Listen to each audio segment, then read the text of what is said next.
இல்லை சார், அவர் எப்போதுமே நல்ல ஆர்வம். சண்டை கற்றுக்கிட்டே இருந்து ஆர்வம். என்னன்னா, இப்போ நாங்கள் ஷாஜகான் நீங்கள் கேட்டிங்களே அப்போ, ஷாஜகான் படம் வந்து இந்தியன் எக்ஸ்பிரஸ் பில்டிங்கில் எடுக்கிறோம். மார்க்கெட் செட்டப் போட்டு எடுக்கிறோம். அதில் என்ன நான் ஒரு ஷாட் வச்சிருந்தேன், அப்போலாம் ரோப்லாம் கிடையாது.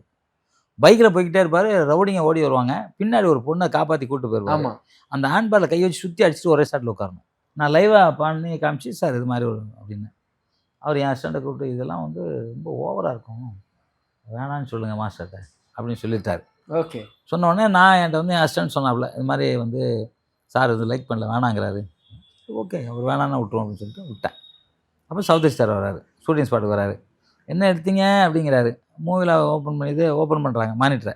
ஓப்பன் பண்ணி என்ன எடுத்தாங்க, நம்ம விஜய் சார் உட்காந்துருக்காரு, சவுத் ஸ்டார் உட்காந்துருக்காரு. இந்த ஷாட்டை பார்க்குறாரு விஜய் சார். பார்த்துட்டு அப்போ தான் அவர் நினைக்கிறாரு, நம்ம பண்ணியிருக்கணும் அப்படின்னு நினைக்கிறாரு. நான் சொன்னதை சொல்ல வேண்டாம், மாஸ்டர் இந்த ஷாட்டை எடுக்க சொல்லுங்கள் அப்படின்னு சொன்னார். அந்த ஷாட்டை தேட்டரில் எந்திரிச்சின்னு கை தட்டினாங்க. ஸோ அந்த மாதிரி அதில் ஏன்னா அவர் அந்த ஆக்ஷனை அவர் இவ்வளோ தூரம் நம்புவாங்களா நம்ப மாட்டாங்களா அப்படின்னு அவர் அது இது பண்ண மாட்டார்.